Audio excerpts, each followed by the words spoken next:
Os Exilados da Capela, um livro da editora Aliança, de autoria de Edgar Armon. Capítulo 21. E o Verbo se fez carne.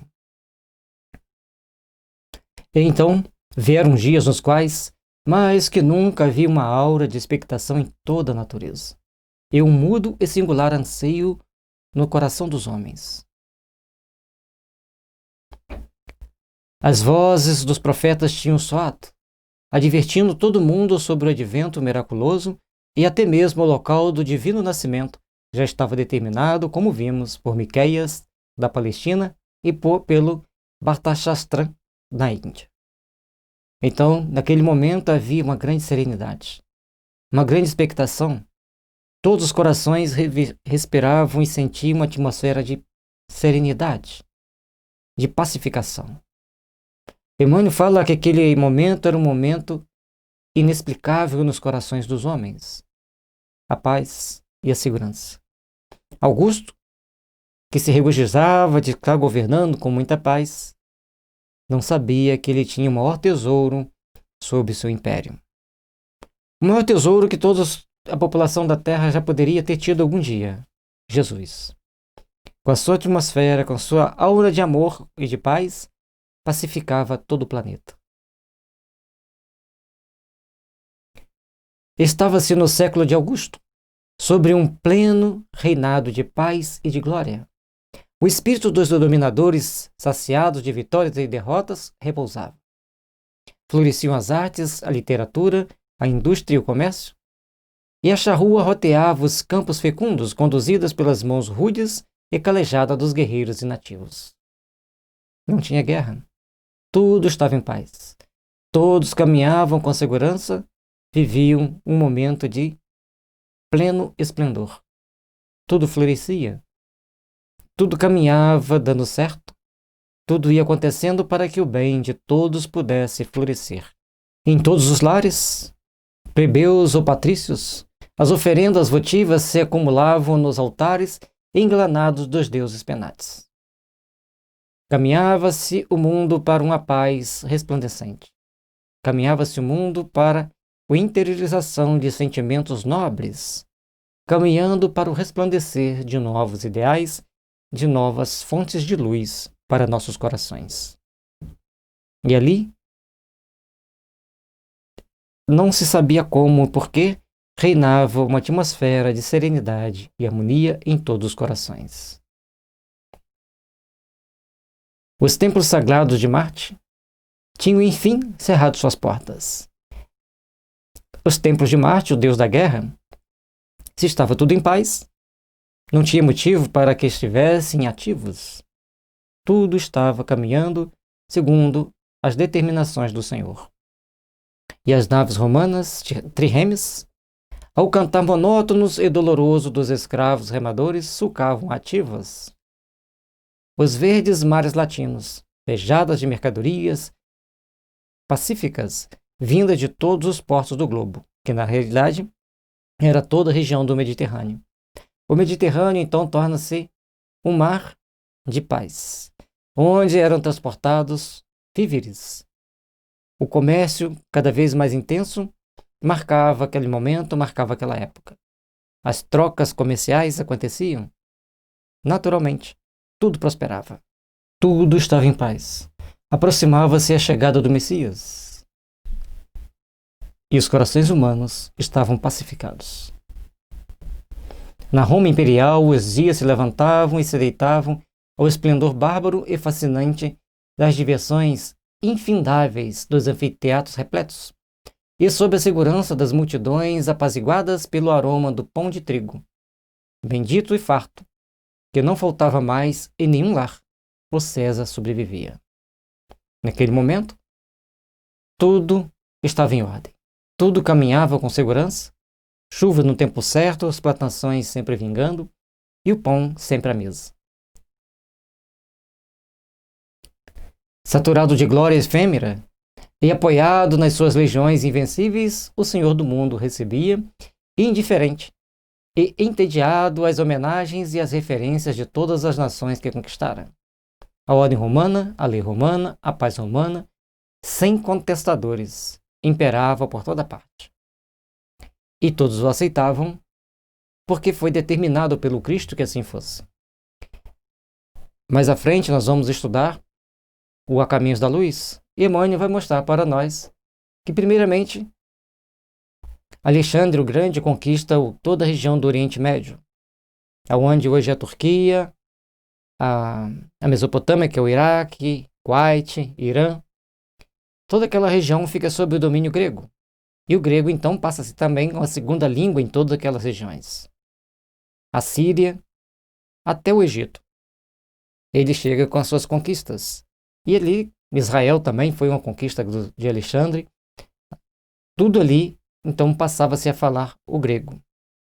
Mais tarde, os romanos, então, vencem a Grécia, tomam a Grécia e adotam também como segundo idioma o grego. Portanto, eles foram sendo preparados para quando Jesus viesse, o evangelho pudesse ser divulgado em toda aquela região. E Paulo falava além do hebraico, o grego e o latim, que era a língua do Império Romano, e ali passava-se então a divulgar o evangelho plenamente. Mas isso é um assunto que ainda vamos chegar lá. Mas aqui, como está mostrando que está tudo em paz, a lei romana predominava, tinha que ser assim, porque toda a região do Mediterrâneo era Império Romano. E até além da região do Mediterrâneo. Como, por exemplo, as Gálias, que era toda a Península Hispânica, Portugal, Espanha, grande parte da França e até uma parte da Alemanha. Era parte da Suíça, da Áustria, era então Império Romano. E assim, o cristianismo pôde navegar, trafegar por toda aquela região, todos tendo a oportunidade de conhecer o Evangelho do Cristo. Assim também como a Grécia, a região da antiga Iugoslávia, ali a Península dos Balcãs, Iugoslávia, que hoje são 5 pequenos países, 6, né? E mais a Albânia, e também adentrando até a Romênia, e parte do sul da Rússia e parte da Bulgária. Tudo ali pertencia ao Império Romano e toda a Turquia. Certo? Então, toda aquela região imperava-se a lei romana e as ordens romanas, para que, assim, o cristianismo pudesse trafegar em toda aquela região e o evangelho do Cristo ser levado para todos aqueles povos. Nada foi em vão. Tudo foi divinamente planejado. Vamos continuando nossos estudos. E aí, semana que vem, a gente já vai começar a Caminhos da Luz. E aí fica mais empolgante, porque entra na parte da história conhecida pela humanidade. E a gente vai poder entender melhor a geopolítica espiritual da Terra. Mas, inexplicavelmente, envolta a essa atmosfera de alegria e de abundância, soprava, não se sabendo de onde vinha nem para onde ia, uma aragem misteriosa e indefinível de inquietação íntima e de ansiedade, de temor insólito e de emoção. Todos tinham em si algo de suspense. O que está acontecendo? O que vai acontecer? Rumores estranhos circulavam de boca em boca, de cidade em cidade, de nação em nação, penetrando em todos os lares e corações, numa intuição maravilhosa e profunda de alguma coisa extraordinária que estava para acontecer, que modificaria a vida do mundo. E modificou profundamente as estruturas emocionais de todos aqueles que habitam a Terra. Mesmo aqueles do Extremo Oriente ou do Extremo Ocidente, de alguma forma foi tocada pela psicosfera do Mestre. A sua aura de amor estava envolvendo toda a atmosfera da Terra. Olhos interrogadores se voltavam de contínuo para os céus, perscrutando os horizontes, em busca de sinais e evidências desse acontecimento surpreendente que se aproximava. Quando e onde? O que vai acontecer? Todos procuravam indagações, porque eles viviam um sentimento de integração que até então desconheciam. As sibilas, oráculos e adivinhos eram consultados com mais frequências e os homens idosos, de mais experiências e bom conselho, eram procurados e ouvidos com mais respeito e reverência. Todos queriam as informações transcendentes daqueles que tinham experiência ou daqueles que tinham informações do além. Todos queriam se informar, queriam se esclarecer, Antes era para apenas satisfação pessoal. Agora tinha algo mais, algo de profundidade naquelas perguntas e também naquelas respostas. Foi quando Virgílio escreveu esta profecia memorável, que tão depressa viria a ter cumprimento. Vejo como todo mundo se abala, como as terras e os ventos, os mares exultam de alegria, com o século que vai começar. O infante governará o mundo purificado, a serpente perecerá. Um belo verso para refletirmos e meditarmos. Tão bom se a partir de amanhã o mundo fosse mais purificado, fosse mais pacificado, e a serpente assim fosse perecer para sempre, deixando para que o mundo à mercê da luz, à mercê das boas e suaves brisas do amor. Mas como nossos abismos ainda estão cheios de almas perdidas no labirinto das inconsequências de seus próprios atos, sofrendo por tentar negar a Deus, sofrendo por desrespeitar a mensagem de Deus, caminho sofrendo as angústias que as esperas de uma manhã de luz, de esplendor e fraternidade. E, logo em seguida, como inspiradamente revelando a verdade, chegam enfim os tempos preditos pela Sibila de Cumes. Vai-se abrir uma nova série de ciclos. A Virgem já volve ao reino de Saturno. Surgirá uma nova raça, um novo rebento desce do alto dos céus. Chega à Terra o esplendor do Cristo. Chega à Terra Jesus, cheio de luz, cheio de amor, cheio de misericórdia e de compaixão. Ele desce ao mundo para trazermos a experiência de uma vida melhor, a experiência de um mundo melhor. Jesus chega ao mundo para nos trazer a esperança das realizações superiores da alma. E compete-nos a responsabilidade de trabalharmos intimamente para que tudo de bom possa acontecer ao longo da nossa existência, ao longo de nossas vidas. Agora precisamos refazer a nossa caminhada.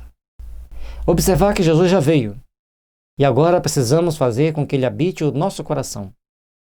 Ornar a nossa alma dos melhores sentimentos, ornar a nossa alma das melhores expectativas, para que o mundo de luz resplandeça em nossos corações, em nossas vidas, para sempre. Trabalhemos, pois, para nos fazermos melhores. Trabalhemos, pois, por edificar as bênçãos do amor em nosso coração, em nossa alma, para todo sempre. E o grande dia então surgiu, quando César, desejando conhecer a soma de seus inumeráveis súditos, determinou o censo da população de todo o seu vasto império. Já que tudo estava em paz, ele queria saber quantos seres humanos ele tinha sob seu domínio, sob seu comando. Então José, carpinteiro modesto e quase desconhecido da pequena vila de Nazaré, na Galiléia dos gentios e natural de Belém, tomou de sua esposa Miriam, que estava grávida, e empreendeu jornada inesquecível. Por serem pobres e humildes, aceitaram o auxílio de amigos solícitos que abrigaram-se em um estábulo de granja. Ali então, o grande fato da história espiritual do mundo sucedeu. Todos deveriam ser contados, passar pelo censo na cidade onde nasceu. José tinha nascido, Belém. Então ele tem que sair da cidade natal dele e ir até Belém, para passar pelo censo. E assim, chega-se na história, para cumprir a lei, Jesus nasce em Belém conforme previsto pelas Escrituras. E César, que certamente era um missionário do Cristo para gerenciar o império naquele momento, recebe a intuição divina de provocar o censo, determinar essa contagem. Então José tem que ir até a sua terra natal, onde nascera, para ali se apresentar para ser contado entre os súditos do império. E assim, cumpre-se a profecia de Jesus nascer em Belém, na Judéia. Aquele que devia redimir a humanidade de seus males foi ali exposto, envolto apressadamente em panos pobres, e seus primeiros vagidos foram emitidos em pleno desconforto, salvo o que lhe vinha da desvelada assistência dos seus genitores. Nasce Jesus, então, numa manjedoura, num estábulo. Tem como cama um fardo de feno. Tem por companhia de quarto aqueles animais que ali estavam. E tudo sucede como determinado pela divina providência. E Jesus está na terra entre os homens. O mesmo desconforto, aliás, que o acompanharia em todos os dias de sua vida, que o levou a dizer mais tarde, já em pleno exercício de sua missão salvadora, o Filho do Homem não tem onde repousar a cabeça. Jesus tinha apenas a roupa do corpo. Jesus tinha apenas ele e a roupa. Tudo mais que era material, ele deixava que cada um cumprisse sua caminhada, sua etapa, apenas orientava-os. É chegado a vós o reino dos céus. Aquele que tem boa sintonia com os planos espirituais superiores, ou seja, aquele que é do meu reino, escuta a minha voz. Portanto, segue todo o seu caminho, sabendo como seria seu triste fim, mas seria necessário para que a humanidade tomasse consciência de seus atos e passasse a agir segundo as determinações divinas, segundo as ordens que Jesus traz para nós, como caminho para a nossa redenção, para os nossos esclarecimentos. O Espírito glorioso e divino deu assim ao mundo, desde o nascer, um exemplo edificante de humildade e de desprendimento. O desejado de todos os povos, o reclamado por todos os corações e anunciado por todos os profetas, em todas as línguas do mundo, então, conhecido nasceu. Assim, quase ignorado numa casa humilde para que o Evangelho, que ia mais tarde pregar, de renúncia e de fraternidade, recebesse dele mesmo, desde os primeiros instantes, tão potente e comovente testemunho. Desde o início, desde o seu nascimento, toda a sua trajetória de vida foi marcada por simplicidade, humildade, responsabilidade. Um testemunho de pureza, de determinação, de coragem e de fidelidade a Deus.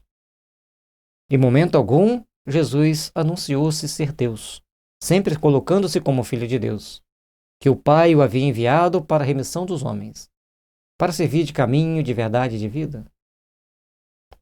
Como ele mesmo anunciou, eu sou o caminho, a verdade e a vida. Portanto, quem segue Jesus encontra o caminho que nos conduz a Deus.